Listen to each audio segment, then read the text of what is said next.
पढ़ लिए थे कि हम लोगों को इनकम इस चैप्टर में कंप्यूट करना पड़ेगा अलग अलग टाइप से हाउस प्रॉपर्टी को डिफाइन करके, जिसमें एक तरीका था लेट आउट और एक तरीका था सेल्फ ऑक्युपाइड। ठीक है, अब बाकी सबको हम क्या बोला था, उन्हीं में से किसी एक वे से सॉल्व होगा। फिर चाहे वो deem to be let out हो, वो लेट आउट की तरह ही सॉल्व होगा। प्रॉपर्टी नेट एक्चुअली ऑक्युपाइड हो, वो लेट आउट की तरह ही सॉल्व होगा। Self partly let out, partly self occupied, तो ये दो वाइज बोले थे, टाइम वाइज और एरिया वाइज। एरिया वाइज में तो एक पार्ट जिसमें हम रह रहे हैं वो सेल्फ ऑक्युपाइड की तरह सॉल्व होगा, और जिसको घर को पार्ट एरिया हम भाड़ा पे दे के रखे हैं वो लेट आउट की तरह सॉल्व होगा, और टाइम वाइज जो हो रहा है वो पूरा लेट आउट की तरह सॉल्व होगा।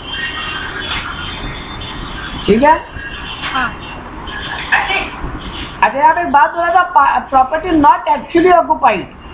बेटा यहाँ पर भी अगर वो एक ही घर है, मतलब हम एक घर सेल्फ ऑक्युपाइड और एक घर को खाली रख रहे हैं, तो वो सेल्फ ऑक्युपाइड की तरह सॉल्व होगा, क्योंकि हम दो घर को तो सेल्फ ऑक्युपाइड दिखाई सकते हैं ना।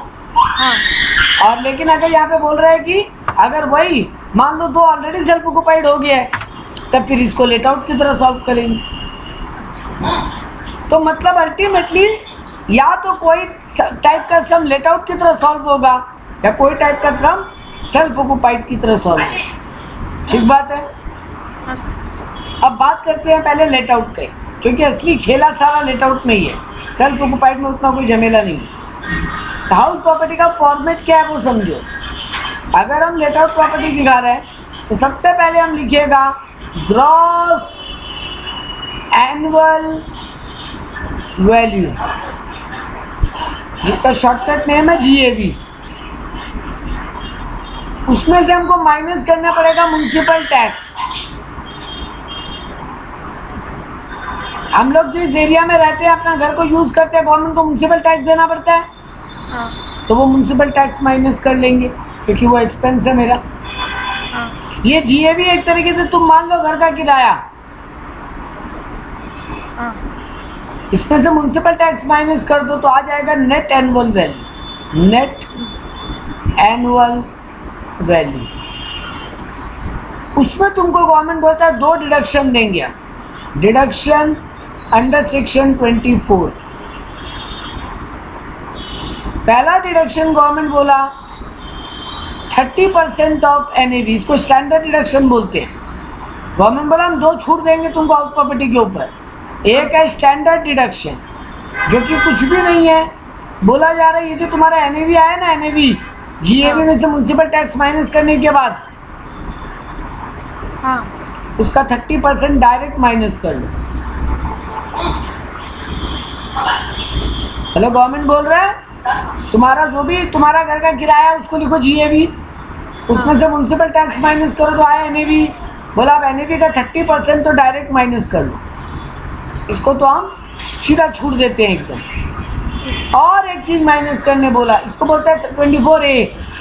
सेक्शन 24 में डिडक्शन है, 24 का A स्टैंडर्ड डिडक्शन और 24 का B है इंटरेस्ट ऑन बोरोड कैपिटल।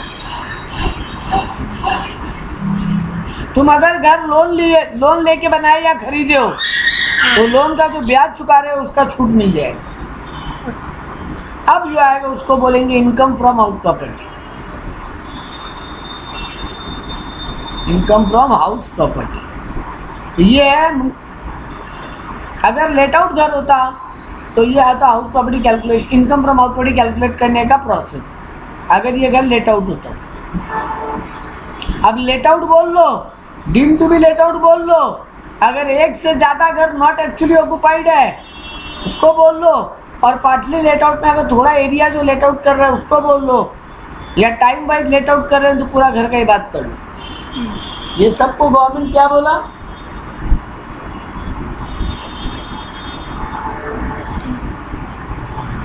इन सबको लेट आउट की तरह सॉल्व किया। तो लेट आउट का फॉर्मेट यही है। मतलब कुल मिला के तुमको चार चीज आना चाहिए। ग्रॉस एनुअल वैल्यू क्या होता है, म्युनिसिपल टैक्स क्या होता है, स्टैंडर्ड डिडक्शन तो सीधा सीधी कैलकुलेशन है, और इंटरेस्ट ऑन बोरोड कैपिटल क्या होता है। अगर ये चार आइटम तुमको आता है, तुमको ये लेट आउट का सम सॉल्व करना आता है। ये चार आइटम दे देगा? नहीं, अब यहाँ पर ये जो ग्रॉस एनुअल वैल्यू है ना, इसमें ही सारा नौटंकी होगा जो होगा, और ये इंटरेस्ट ऑन बोरोड कैपिटल में नौटंकी होगा। म्युनिसिपल टैक्स मोटा मोटी दे देगा, बट उसमें जो नौटंकी है वो एक या दो छोटा मोटा बात है। तो म्युनिसिपल टैक्स हालांकि देखा जाए तो तुम बोलोगे सर जीएवी कैलकुलेट करना सीखना पड़ेगा, म्युनिसिपल टैक्स कैलकुलेट करना सीखना पड़ेगा, और इंटरेस्ट ऑन बोरोड कैपिटल सीखना पड़ेगा, क्योंकि ये स्टैंडर्ड डिडक्शन तो कुछ भी नहीं है, एनएवी का सीधा 30% है। तो ये तो कोई कैलकुलेट करना सीखने का बात नहीं है। बट बाकी तीन में है, बाकी तीन में भी बड़ा नौटंकी ग्रॉस एनुअल वैल्यू में ही है। तो ये है आपके लेट आउट का सॉल्यूशन।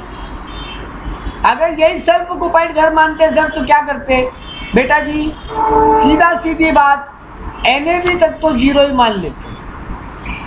एनएवी को क्या मान लेते सेल्फ ऑक्युपाइड घर में? नील। मतलब जीएबी लेना ही नहीं है, म्युनिसिपल टैक्स निकालना ही नहीं है। अगर दिए हो ना म्युनिसिपल टैक्स तो भी भूल जाओ उसको। घर अगर भाड़ा पे दे रहे हो और उसका म्युनिसिपल टैक्स दे रहे हो तो माइनस करने देंगे। घर अगर सेल्फ ऑक्युपाइड है और उसका तुम म्युनिसिपल टैक्स भरते हो, वहां पे गवर्नमेंट बोलता कुछ भी नहीं करना है, भूल जाओ उसको। तो हिसाब से देखा जाए तो जीएबी नील, तो जीएबी नील तो, और म्युनिसिपल टैक्स भी माइनस करने नहीं अलाउड किया, तो एनएवी तो नील ही आएगा ना बेटा। इसीलिए सम चालू ही करो सेल्फ ऑक्युपाइड घर का, ये बोल के कि एनएवी नील है। एनएवी क्या है? नेट एनुअल वैल्यू नील। अब लेस करेंगे स्टैंडर्ड दो डिडक्शन, डिडक्शन अंडर सेक्शन 24। बेटा जो इसमें स्टैंडर्ड डिडक्शन तो हो ही नहीं सकता ना, क्योंकि स्टैंडर्ड डिडक्शन 30% ऑफ एनएवी निकलता है, तो जीरो का 30% तो जीरो ही होगा। तो यानी 24A होगा ही नहीं, सीधा खाली इंटरेस्ट ऑन बोरोड कैपिटल जो है ना वो माइनस कर, इंटरेस्ट ऑन बोरोड कैपिटल जो लोन लेके घर बनाए हो ना तुम, उसका ब्याज चुका रहे हो तो वो माइनस कर। मतलब सर यहाँ पे तो हमेशा लॉस फ्रॉम हाउस प्रॉपर्टी आएगा। हाँ बिल्कुल आएगा, क्योंकि जीरो में से कुछ भी माइनस करोगे तो नेगेटिव ही आएगा। बिल्कुल, गवर्नमेंट यही तुमको अलाउ कर रहा है कि अगर तुम्हारा घर सेल्फ ऑक्युपाइड है एक, तो उससे का अगर तुम ब्याज चुका रहे हो तो तुम्हारा सेल्फ ऑक्युपाइड घर का वैल्यू क्या आएगा? नील। लॉस लॉस, हाँ तो भैया वो लॉस को किसी और हेड से एडजस्ट कर लेना। कहीं और तो कमाई कर रहे हो तो तुमको फायदा देते हैं, जाओ उसको और कहीं एडजस्ट कर लेना। तो सेल्फ ऑक्युपाइड घर का एनएवी नील, और खाली डिडक्शन अंडर सेक्शन 24 में 24B माइनस करने मिलेगा। और वो भी अगर सर नहीं है तो सर घर का कोई ब्याज ही नहीं चुका रहे, कोई लोन लिए ही नहीं है, या लोन चुका के खत्म हो चुका, अब और कोई इंटरेस्ट नहीं दे रहे, तब तो हमेशा सेल्फ ऑक्युपाइड घर का income from house property zero आएगा, है ना? हाँ ठीक है। इसीलिए गवर्नमेंट तो बोला 2 घर तक अगर तुम्हारा घर सेल्फ ऑक्युपाइड है तो जाओ तुमको छोड़ दो। मतलब हम 2 घर को सेल्फ ऑक्युपाइड दिखा सकते। ठीक है। अब एक क्वेश्चन है, हम बोल रहे हैं हम 2 घर को सेल्फ ऑक्युपाइड दिखा सकते हैं। अगर मेरा 2 ही घर है, 2 घर है मेरे पास, 2 हाउस प्रॉपर्टी है मेरे पास, उसमें से एक लेट आउट है और एक सेल्फ ऑक्युपाइड है, तो बताओ जो सेल्फ ऑक्युपाइड है वो तो सेल्फ ऑक्युपाइड है ही, बट हमको तो 2 घर तक सेल्फ ऑक्युपाइड दिखाना अलाउ किया गया। तो क्या ये जो एक और लेट आउट है इसको भी सेल्फ ऑक्युपाइड दिखा सकते हैं? आपको क्या लगता है?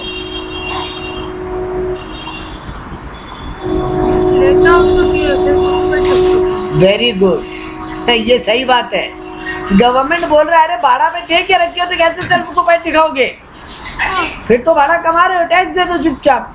मतलब अरे कोई आदमी बुद्धि लगा लेना कि गवर्नमेंट तो 2 घर तक सेल्फ ऑक्युपाइड दिखाने बोला ही है, तो हम दोनों घर को सेल्फ ऑक्युपाइड दिखा देते हैं और दोनों घर को हाउस प्रॉपर्टी का इनकम को नील बना लेते हैं, जीरो। तो गवर्नमेंट बोला ज्यादा चालू मत बनो, मतलब अंगुली पकड़ाए हैं तो पूरा हाथ मत पकड़ो, मतलब बुद्धि एक्स्ट्रा मत लगाने जाओ भाई। तुम एक घर में रह रहे हो, तुम एक घर में रह रहे हो, एक घर को खाली रख के रखियो, ठीक है, दोनों को सेल्फ ऑक्युपाइड दिखा लो, कोई दिक्कत नहीं, ठीक है। हाँ लेकिन एक घर में रह रहे हो, एक किराए पे है, तब भैया उस किराए वाले घर को सेल्फ ऑक्यूपाइड नहीं मानेंगे, उसको तो लेट आउट ही मानेंगे। मतलब यही अगर ये मेरा 2 घर होता बेटा और एक घर में हम रह रहे हैं और एक घर खाली पड़ा है, तो दिखा सकते सेल्फ ऑक्यूपाइड। हाँ तब सेल्फ ऑक्यूपाइड दिखा सकते हैं। लेकिन अगर एक में रह रहे और एक में किराए पे है तो भैया जी ज्यादा एक्स्ट्रा दिमाग वाले मत बनो। बात क्लियर?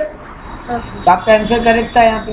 तो ये देखो आपको फॉर्मेट बताया, बोला ग्रॉस एनुअल वैल्यू लेंगे, उसमें से म्युनिसिपल टैक्स माइनस करेंगे तो आएगा नेट एनुअल वैल्यू, उसमें से डिडक्शन अंडर सेक्शन 24A जो कि कितना है 30% ऑफ NAV वो माइनस करेंगे, और अगर घर लोन लेकर बनाए या खरीदे हैं और उसका ब्याज अभी भी चुका रहे हैं तो उसका ब्याज माइनस कर लेंगे, इंटरेस्ट 24B में।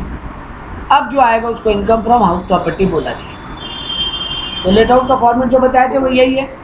हाँ तो सर सबसे पहले आप ये GAV कैलकुलेट करना सिखाइए बेटा जी। यहाँ पे सीधा सीधी ये नहीं लिखा है कि जितना तुम भाड़ा कमा रहे हो वही GAV है।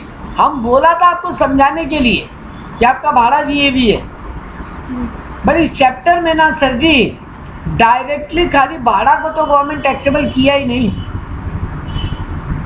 यहाँ तो भाड़ा नहीं भी कमा रहे हैं तो भाड़ा मान ले रहे हैं सरकार। हाँ 2 से ज्यादा अगर सेल्फ ऑक्यूपाइड घर है तो उसको तो भाड़े पे मान ले रहा है सरकार। तो गवर्नमेंट यहाँ पे भाड़ा का मतलब एग्जैक्टली जो तुम्हारे हाथ में भाड़ा आ रहा है गवर्नमेंट उसका बात नहीं कर रहा है। गवर्नमेंट क्या बोलना चाह रहा है पता है? गवर्नमेंट बोलना चाहता है जितना भाड़ा आना चाहिए या फिर जितना भाड़ा आ रहा है whichever is higher। मेरा Whichever is higher। हाँ whichever is higher, मतलब इस घर से 2 लाख भाड़ा आना चाहिए था हाँ लेकिन तुम ले रहे हो 1.5 लाख, तो भैया हम तो 2 लाख मान के टैक्स लगाएंगे तुम्हारे ऊपर।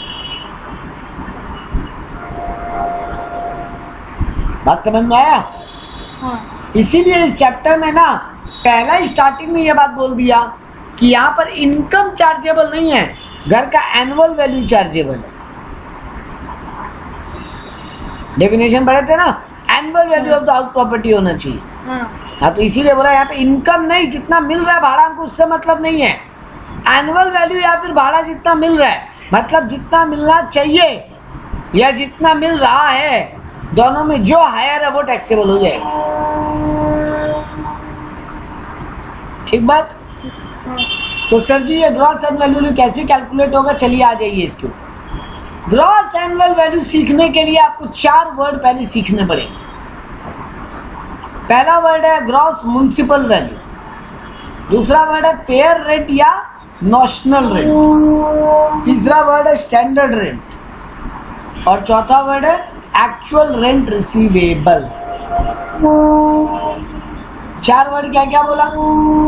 Gross municipal value, fair rent, standard rent, actual rent receivable.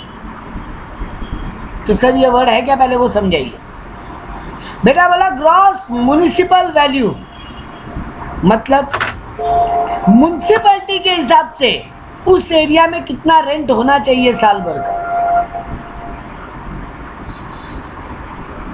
Municipality के हिसाब से कितना रेंट होना चाहिए साल भर का। समझ में आया बात? हाँ मतलब हर एरिया का म्युनिसिपैलिटी जो है ना बेटा वो बताता है इस घर का कितना भाड़ा होना चाहिए। म्युनिसिपैलिटी बताता है इस एरिया का कितना भाड़ा होना चाहिए। ठीक है, तो फिर वो भाड़ा लेंगे पहले तो कैलकुलेशन। फेयर रेंट और नॉशनल रेंट का मतलब होता है सिमिलर लोकेलिटी में दूसरे लोग कितना भाड़ा ले रहे हैं।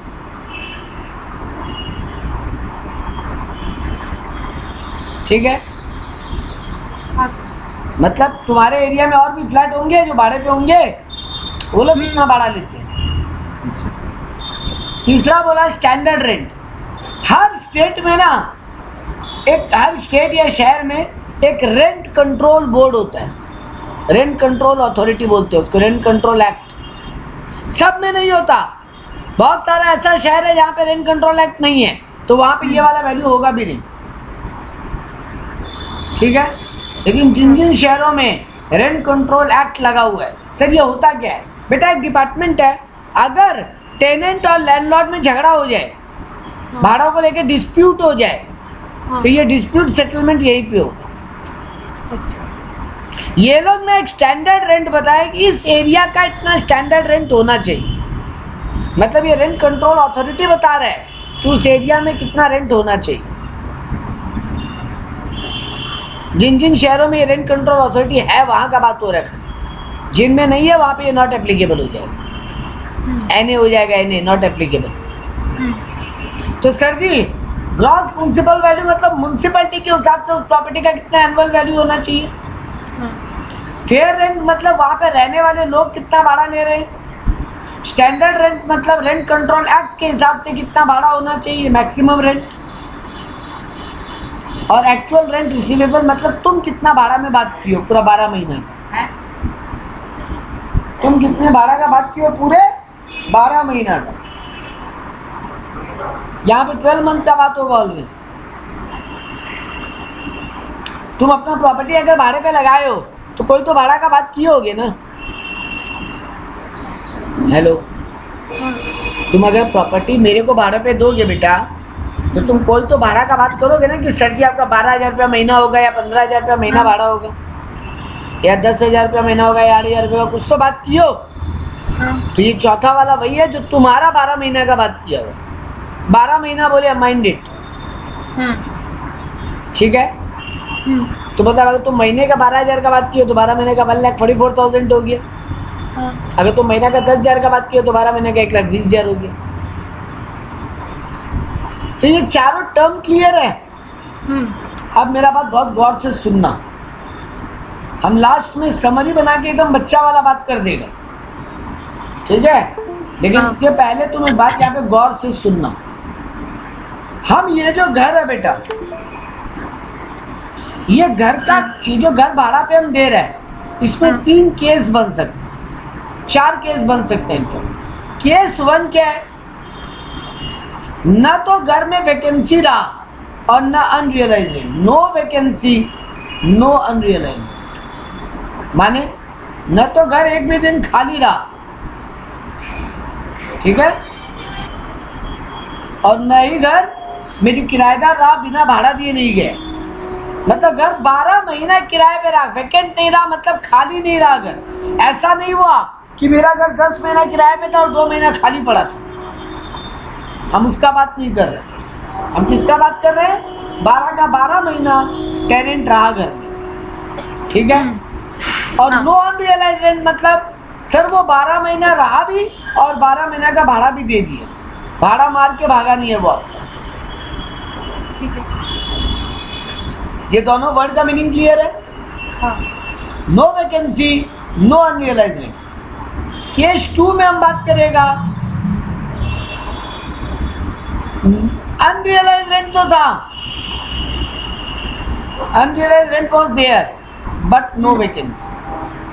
मतलब घर किराएदार 12 महीना ही रहा किराए पे, लेकिन वो 10 महीने का रेंट किया और 2 महीने का रेंट मार के भाग गया। मतलब घर में खाली नहीं रहा घर, ठीक है, लेकिन किराया पूरा नहीं मिला। अनरियलाइज्ड रेंट का मतलब होता है किराएदार भाड़ा दिए बिना भाग गया, और वैकेंसी का मतलब होता है घर खाली रहना, मतलब किराए पे था ही नहीं, किराएदार 10 महीना रहा छोड़ के चला गया, बोला और 2 महीना हमको नहीं रहना, वो हो गया वैकेंसी।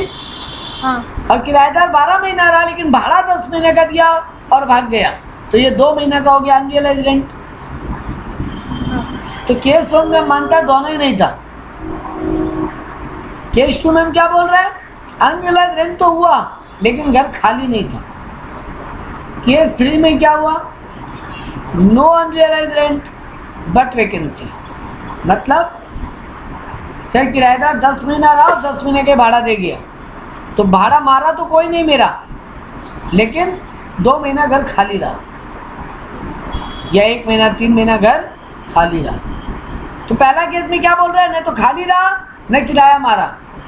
दूसरा केस क्या समझाएंगे, घर किराया तो मारा लेकिन खाली नहीं रहा। और तीसरा केस में क्या पढ़ेंगे कि सर किराया मारा तो नहीं, लेकिन घर खाली रहा, ठीक है। और केस 4 में क्या पढ़ेंगे, एनी आइडिया? सर दोनों ही हुआ, दोनों ही होगा। हाँ, अनरियलाइज रेंट भी हुआ और वैकेंसी भी हुआ। मतलब एक तो किराएदार 12 महीना नहीं रहा, 10 महीना रहा, तो 2 महीना तो घर खाली रहा। हाँ। अब उस 10 महीना में बिना सर वो आपको 9 महीने का भाड़ा दिया और 1 महीने का बिना दिए भाग गया, तो यहाँ वैकेंसी भी है 2 महीना का और 1 महीने का अनरियलाइज रेंट भी है, ठीक बात। तो आप पहला केस समझ जाओ, बाकी तीनों आपके लिए बड़ा जल्दी जल्दी हम करवा देंगे। पहला केस का सॉल्यूशन समझना। पहला केस क्या है सर, 12 महीने किराएदार भी रहा और बिना किराया दिए नहीं गए, किराया पूरा मिला भी। बात क्लियर? हाँ। तो चलिए इस केस में कैसे सॉल्व होगा। केस 1 में जीएबी कैसे निकलेगा। सर हम जीएबी में 4 बात पढ़े। सबसे पहले क्या पढ़े, ग्रॉस म्युनिसिपल वैल्यू, है ना। हाँ। उसको कंपेयर करेंगे हम फेयर रेंट से, और दोनों में जो हायर होगा उसको ले लेंगे। अब ये जो आंसर आएगा इसको कंपेयर करेंगे स्टैंडर्ड रेंट से। मतलब हम अगर इसको स्टेप 1 बोल दें तो स्टेप 1 में जो आंसर आएगा हाँ। उसको कंपेयर करेंगे स्टैंडर्ड रेंट से, वो जो रेंट कंट्रोल डिपार्टमेंट बताया था। और इन दोनों में जो आएगा, मतलब स्टेप 1 और स्टैंडर्ड रेंट में जो आंसर आएगा विचएवर इज लोअर, ठीक है। हेलो, हाँ सर। तो हम पहला काम क्या किया, ग्रॉस म्युनिसिपल वैल्यू और फेयर रेंट को कंपेयर किया, दोनों में जो हायर आया उसको ले लिया। हाँ। ग्रॉस म्युनिसिपल वैल्यू क्या है, वो जो म्युनिसिपैलिटी के हिसाब से इस घर का एनुअल वैल्यू होना चाहिए। फेयर रेंट क्या है, उस एरिया में लोग कितना रेंट लेते हैं, ठीक है। हाँ। ये चारों डेटा आपको गिवन होगा, डोंट वरी, ये 4 निकालना नहीं है आपको। खाली ये ग्रॉस म्युनिसिपल वैल्यू में एक ड्रामा हो सकता है, बट वो बाद में बात करेंगे। तो सुनो, ग्रॉस म्युनिसिपल वैल्यू और फेयर रेंट में कंपेयर करेंगे विचएवर इज हायर, उसको कंपेयर करेंगे स्टैंडर्ड रेंट से। जो आंसर आया स्टेप 1 में उसको कंपेयर करेंगे स्टैंडर्ड रेंट से, और विचएवर इज लोअर ले लेंगे। और इसी को बोलते हैं RER, रीजनेबल एक्सपेक्टेड रेंट। मतलब डिपार्टमेंट मान रहा है इतना रेंट तो तुमको वसूल होना ही चाहिए था। बात सही है? हाँ। देखो भैया, म्युनिसिपैलिटी जो बता रहा है इतना में भाड़ा में लग सकता है, तुम कम भाड़ा में कैसे लगाए? और वहां के लोकल लोग जो भाड़ा ले रहे हैं तुम उससे भी कम भाड़ा में तो नहीं लगाओगे। नहीं। तो इसीलिए बोला इन दोनों में जो हायर है वो तुम्हारा घर का वैल्यू मानेंगे हम। हाँ, रेंट कंट्रोल डिपार्टमेंट जो बताया है उससे जब कंपेयर करोगे विचएवर इज लोअर, और ये जो आएगा यही तुम्हारा रीजनेबल एक्सपेक्टेड रेंट है। मतलब इतना रेंट तो तुमको मिलना ही चाहिए। बात क्लियर है? हाँ। और आखिर में ये जो RER आया है ना स्टेप 2 से, हाँ। हमारे यहाँ भी स्टेप 2 बोल सकता है। हाँ। स्टेप 2 से जो RER आया उसको कंपेयर करो तुम्हारा ARR से। मतलब चौथा वाला आइटम क्या था, एक्चुअल रेंट रिसीवेबल, हाँ। जितना तुमको भाड़ा मिल रहा है मतलब 12 महीना का, उससे कंपेयर कर लो। RER को ARR से कंपेयर करो, विचएवर इज हायर। इसी को GAB मानेंगे। मतलब 2 में हायर, 1 में लोअर, स्टेप 2 में लोअर है। Very good. लेकिन पहला दोनों किनको कंपेयर कर रहे हो, ये दिमाग में रख लेना। हाँ। कहीं नाम उल्टा सीधा हो गया ना, गड़बड़ा जाओगे। मान लो तुम स्टैंडर्ड रेंट और GMB को कंपेयर कर दिए तो फंस जाओगे, क्योंकि एग्जाम में ये बहुत बार करेगा कि तुमको GMB के बदल में स्टैंडर्ड रेंट बताएगा और बाद में फेयर रेंट बताएगा। हाँ। और तुमको लगेगा पहला, क्योंकि लोग कैसे याद करता है पता है, पहला दोनों में जो हायर है, तीसरा वाला में जो लोअर है, इसका आंसर तो नेक्स्ट का जो है लोअर है। हाँ, अब किसका पहला, कौन पहला दो कौन तीसरा, वो गड़बड़ हो जाता है। तो याद कर लो, GMB और फेयर रेंट को कंपेयर करेंगे, विचएवर इज हायर, उस आंसर को स्टैंडर्ड रेंट से कंपेयर करेंगे, विचएवर इज लोअर, और फिर उसको ARR से कंपेयर करेंगे, विचएवर इज हायर को अपना GAB मान लें। ये कब करते हैं, जब 12 महीना घर किराए पे रहा एंड 12 महीना का ही रेंट भी मिल चुका, ठीक है, हाँ, मतलब no vacancy, no unrealise. Clear है मेरा बात? इसका हम समरी चार्ट बनवा देगा, डोंट वरी, संडे को, ठीक है। 2 लाइन मतलब आधा पेज के कम पेज में समरी बना देगा, लेकिन फिलहाल पहले सुनने और समझने में फोकस करें। केस 2 में आते हैं अब। केस 2 क्या था? अनरियलाइज रेंट है लेकिन वैकेंसी नहीं, मतलब किराएदार 12 महीना किराए पे रहा लेकिन 1, 2 या 3 महीने का किराया बिना दिए भाग गया, ठीक बात है। तो केस 2 क्या बनता है? There is no vacancy but unrealise rent is there, ठीक है। चलो सर, स्टेप 1 सेम, मतलब जीएमयू फेयर रेंट को कंपेयर करो, व्हिचएवर इज हायर। स्टेप 2 भी सेम, मतलब ये जो स्टेप 1 में आंसर आया उसको स्टैंडर्ड रेंट से कंपेयर करो, जिसको आरईआर बोलते हैं, व्हिचएवर इज लोअर। मतलब स्टेप 1 और स्टेप 2 में कोई फर्क नहीं है, खाली स्टेप 3 में आंसर चेंज हो जाएगा। यहाँ पे क्या कंपेयर करते थे? आरईआर को एआरआर से, बस उस एआरआर में से अनरियलाइज्ड रेंट माइनस करके कंपेयर कर।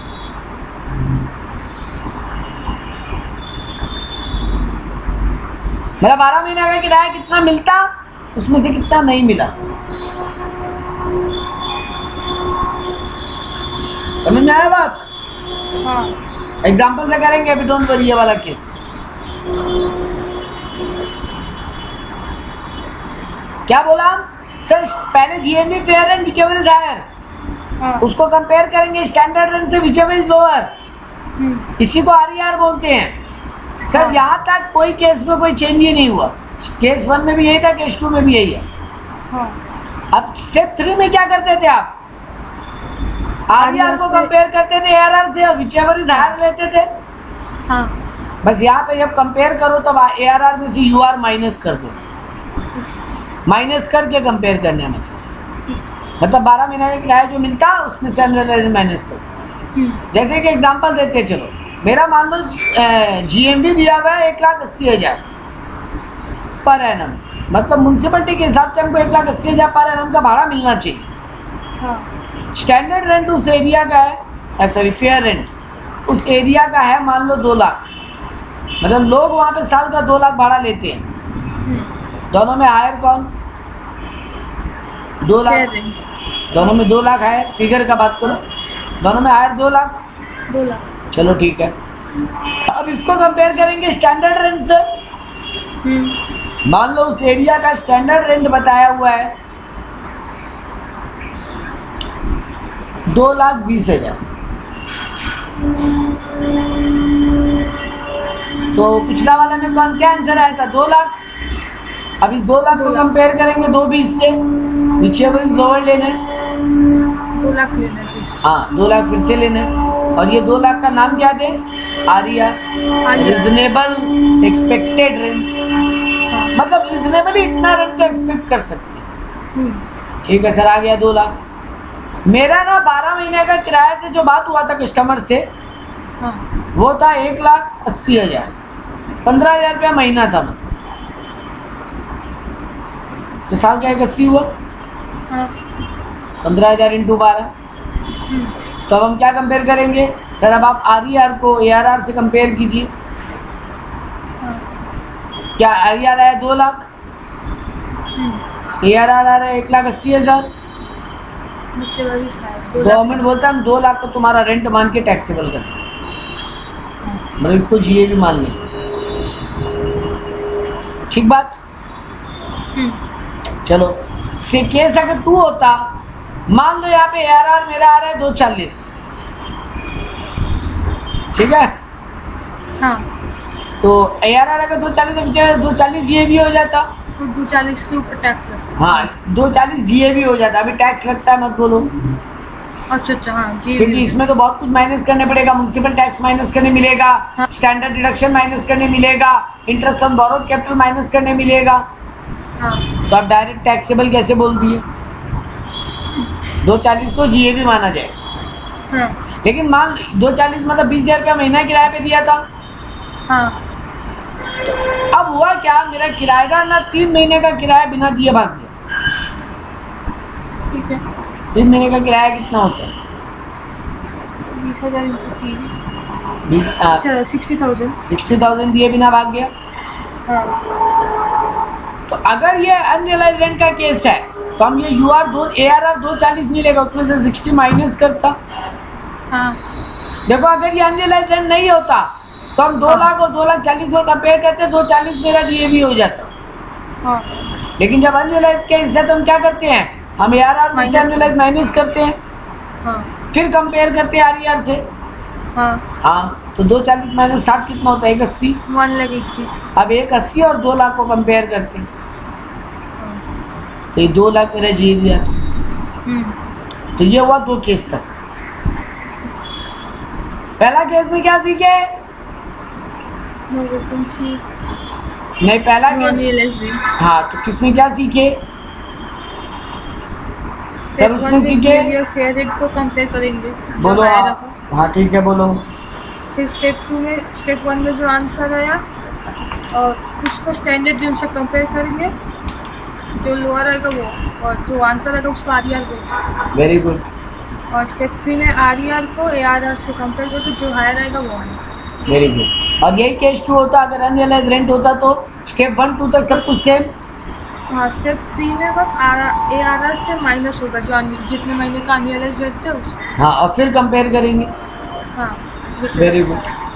अब आते हैं थर्ड केस जो कि थोड़ा कॉम्प्लिकेटेड है, और अगर थर्ड आपको आ गया तो आपको फोर्थ आ गया, क्योंकि फोर्थ में कुछ नहीं करना है, सेकंड और थर्ड को कंबाइन कर देंगे। फोर्थ केस में क्या दोनों होगा ना, अनरियलाइज रेंट भी होगा और वैकेंसी भी होगा। तो आप अनरियलाइज रेंट से क्या करते हो, तो सीख ही गए हो, ARR में से माइनस करके कंपेयर करते हैं। हाँ, तो वहाँ पे अभी फोर्थ केस में क्या होगा, खाली उसका बात समझनी है। थर्ड केस में, क्योंकि फोर्थ में दोनों का कंबाइंड आएगा। तो ठीक है, चलिए आज थर्ड केस सीख लेते हैं फटाक से। थर्ड केस क्या था मेरा, अनरियलाइज रेंट है? नहीं है, नो अनरियलाइज रेंट, लेकिन वैकेंसी है। मतलब किराएदार घर खाली किया बीच में और उतना दिन घर खाली रहा। फिर एक एग्जांपल क्रिएट करते हैं। अच्छा, पहले स्टेपिंग लिखते हैं। स्टेप 1 सेम, मतलब वही GMB एंड फेयर रेंट को कंपेयर करना और विचेवर इसको हायर ले लेना। स्टेप 2 भी सेम, माने जो स्टेप 1 में आंसर आया उसको स्टैंडर्ड रेंट से कंपेयर करेंगे, विचेवर इज लोअर। यहाँ तक कोई दिक्कत नहीं।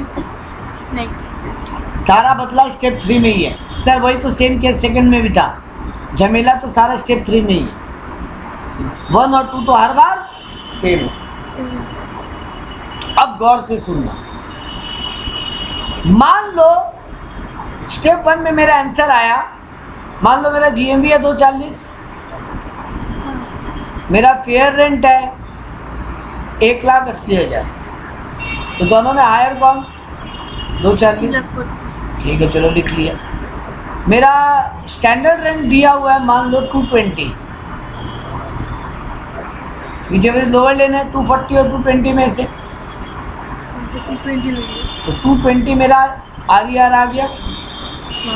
RER तक सब कुछ सेम ही है। अब बहुत गौर से सुनना, स्टेप 3 में आप क्या करते हो, RER और ARR को कंपेयर करते हो। हाँ मेरा बात तो यही है। हाँ बेटा जी ARR ऑलवेज 12 महीना का लेना। सर वैकेंसी था 3 महीना, तो किराएदार तो 9 महीना ही रहा है ना। हाँ मान लो मेरा 20,000 किराया है, तो 20,000 इंटू 12 पहले कर लो, 240 आ रहा है। हाँ तो RER आ रहा है आपका 220, हाँ AR आ रहा है 240, हाँ कौन बड़ा? 240। 240 को GAV लेंगे, हाँ लेकिन अब यहां से वैकेंसी माइनस कर दो। तो 240 में 3 महीने का किराया कितना हुआ? 90,000। 20,000 रुपया महीना किराया, 3 महीने का 60,000। 60,000 अब माइनस करेंगे और आंसर आएगा 180। अभी भी मेरा बात खत्म नहीं हुआ है, लेकिन सुन लेना। हाँ इस सिनारियो में RER से ARR बड़ा था जब हम ARR 12 महीने का लिए, हाँ और हम ये भी ले लिए ARR को, और अब बाद में हाँ। वैकेंसी माइनस कर दी। हाँ लेकिन मान लो अब हम एग्जांपल पलटता और गौर से सुनना। मेरा स्टेप 1 में आंसर 240 आया, मान लो मेरा स्टैंडर्ड रेंट यहाँ पे 280 होता, तो मेरा RER भी 280 आता। 240 आता लोअर। चलो मेरा पहला में GMV 3 लाख है, GMV 3 लाख है, फेयर रेंट 180 है, तो मेरा 3 लाख आता पहला स्टेप में आंसर। हाँ तब तो 3 लाख और 280 को कंपेयर करते हम, तो 280 होता। 280 होता। हाँ अब जरा गौर करो, मेरा RER आ रहा है 280 हाँ और मेरा 12 महीने का ARR आ रहा है 240। हाँ हम 280 को GAV मान लेंगे बिना वैकेंसी हाँ। माइनस के। वैकेंसी माइनस ही नहीं होगा। अच्छा, क्या समझे, क्या पकड़े इस कहानी से? ये 2 एग्जांपल्स। अगर ARR को GAV माने तो वैकेंसी माइनस होगी, अगर RER को GAV माने तो खुद वैकेंसी माइनस होगी। परफेक्ट। मतलब ARR को पहले 12 महीना का लेके कंपेयर करो और ARR हाँ। बड़ा आ जाए तो वैकेंसी माइनस कर लेना। लेकिन अगर 12 महीने का लेने के बाद भी ARR छोटा आ रहा है ना, हाँ तो फिर RER को GAV मान लेना और वैकेंसी गया बाहर। बात समझ में आया? यही था बेटा जी स्टेप 3, केस 3। केस 2 में क्या बदला था सर? पहला केस तो एकदम नॉर्मल केस था, हाँ वहां तो ये चारों फिगर को खाली कंपेयर करो, हायर लोअर हायर कर लो, बात खत्म। समरी में बोले तो ये बोल सकते हैं ना, हाँ पहला जो सिंपल केस था, no vacancy no unrealised rent, वहां पे चारों को कंपेयर करना है। पहला दोनों में जो आया, फिर जो आया उससे लोअर, फिर जो आया उससे आया, बात खत्म, हाँ हाँ है ना। हाँ केस 2 में sir step 1 same, step 2 same, लेकिन ARR में से vacancy minus unrealised rent minus करके कंपेयर करना। हाँ ठीक है, और जो हायर आए वो आंसर हो जाएगा। मतलब RER को ARR माइनस अनरियलाइज्ड रेंट करके कंपेयर करेंगे और जो हायर आएगा वो ले लेंगे। और केस 3 में भी step 1 same, step 2 same. Step 3 में क्या करेंगे सर? ARR 12 महीना के लेके कंपेयर करेंगे। अगर ARR बड़ा आ गया तो फिर तो वैकेंसी माइनस करने के बाद जो आंसर आएगा वो GAV होगा, लेकिन अगर RER बड़ा आ गया तो जो आंसर होगा वही GAV हो जाएगा। ठीक बात? हाँ बेटा जी अगर हम बोलते हैं 4th केस जहाँ वैकेंसी भी और हाँ अनरियलाइज्ड रेंट भी है, क्या करते बताओ आप? एक और बार रिपीट कीजिए। अगर चौथा केस होता हाँ जहाँ पे वैकेंसी भी है हाँ और अनरियलाइज्ड रेंट भी है, हाँ तो क्या करते?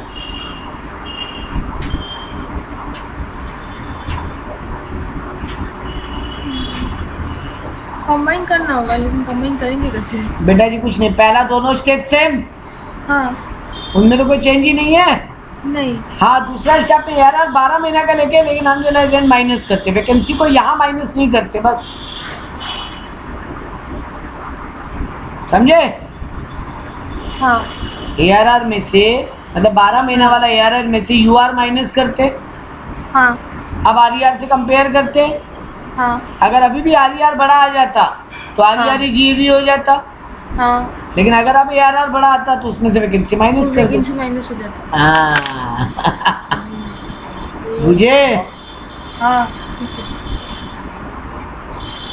आप बड़ा हेवी पार्ट पार कर लीजिए, मतलब इस चैप्टर का हाउस प्रॉपर्टी का प्रैक्टिकल सम का आप एक हाँ। मेजर चंक खत्म कर दीजिए, क्योंकि आप जो झमेला है वो केवल और केवल एक ही जगह है, और वो है आपका इंटरेस्ट ऑन बोरोड कैपिटल, और उसमें भी बहुत बड़ा कुछ झमेला नहीं है। यहाँ जैसा था ना, इसके हाँ। मुकाबले तो 20% है, ओह, क्योंकि ये हेवी वेटेज था। हाँ बट हमको लगा नहीं कि आपको जो हेवी लगा, आप इसको नॉर्मली पार कर गए। हाँ ठीक ठाक था, पर बहुत हार्ड नहीं। हाँ लेकिन याद रखना पड़ रहा है। याद रखना है। हाँ टफ नहीं है, लेकिन याद रखना है कब क्या करेंगे। हाँ ठीक, तो टैक्स में तो आपको हम डे 1 को ही बोला था, याद रखना बहुत कुछ पड़ेगा। ठीक है। अब एक बहुत मजेदार चीज पूछ के आज का क्लास खत्म करते हैं। हाँ मान लो मेरा GMB है 5 लाख, ठीक है। मतलब यहाँ पे अनरिलाइज्ड वैकेंसी कुछ नहीं है एकदम, हाँ GMB है 5 लाख, ठीक। फेयर रेंट है मेरा 4 लाख, स्टैंडर्ड रेंट है ही नहीं वहां पे, नॉट एप्लीकेबल। उस एरिया में रेंट कंट्रोल बोर्ड नहीं है, उस एरिया में रेंट कंट्रोल एक्ट नहीं है। बहुत सारे ऐसे छोटा छोटा शहर है बेटा जहाँ पे रेंट कंट्रोल एक्ट बोल के कोई डिपार्टमेंट ही नहीं, ठीक है। हाँ। और मेरा ARR जो है वो है मेरा हाँ 3 लाख। तो पहला तो दोनों को कंपेयर करेंगे, विच एवर इज हायर, हाँ मतलब 5 लाख आंसर आएगा। हाँ उसको कंपेयर करेंगे स्टैंडर्ड रेंट से, हाँ विच एवर इज लोअर। हाँ स्टैंडर्ड रेंट कितना है 0, 0 तो 5 लाख और 0 में 0 5 लोअर, 0। लोअर लेते हैं ना, हाँ लोअर 0। तब तो 0 आ जाएगा एक्सपेक्टेड रेंट। बेटा कभी हाँ। हो सकता है किसी घर का भाड़ा 0 एक्सपेक्ट किया जाए, नहीं, तो जिस शहर में स्टैंडर्ड रेंट है नहीं वहां कंपेयर ही मत करो।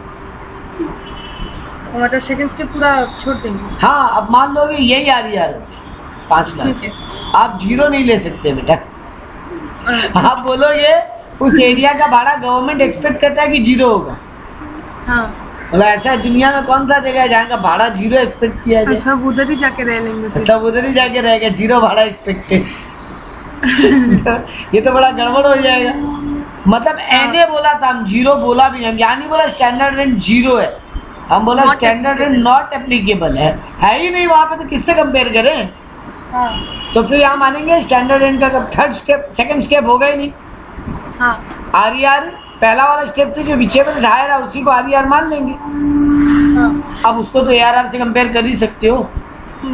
RER मिल गया 5 लाख, तो ARR से हो जाएगा। हाँ तो 3 लाख से कंपेयर करोगे, विचेवर इज हायर लेना है, वो 5 लाख लेंगे। 5 लाख आपका GMB आ जाएगा। तो ये बात हमको एक बात बताना था कि अगर फेयर रेंट स्टैंडर्ड रेंट नहीं हो तो RER 0 मत करके आ जाए, ठीक है। क्योंकि ये रीजनेबल एक्सपेक्टेड रेंट गवर्नमेंट की तरफ से है। इनकम टैक्स हाँ। डिपार्टमेंट रीजनेबली इतना रेंट मान ले रहे हैं, तो इनकम टैक्स डिपार्टमेंट 0 रेंट मान ले तब तो बात ही खत्म होती है। ठीक है, सब बच जाए। सब बच जाएगा दुनिया में टैक्स देने से। जहाँ जहाँ रेंट कंट्रोल एक्ट नहीं है वहाँ सब बचेगा। हाँ इसीलिए गवर्नमेंट बोला अगर आज स्टैंडर्ड रेंट नहीं है तो स्टेप 2 गायब। ठीक है, हाँ ये वाला पार्ट खत्म। नेक्स्ट क्लास में म्युनिसिपल टैक्स और वो मतलब म्युनिसिपल टैक्स में जो थोड़ा बहुत बात बताना है वो खत्म हो जाएगा, और हाँ। आपका स्टैंडर्ड डिडक्शन तो बताने का कुछ नहीं है, 24A तो, और अब फिर आ जाएंगे इंटरेस्ट ऑन बोरोड कैपिटल। मतलब एक क्लास और प्रैक्टिकल सम बताने का मोटा मोटी प्रक्रिया खत्म।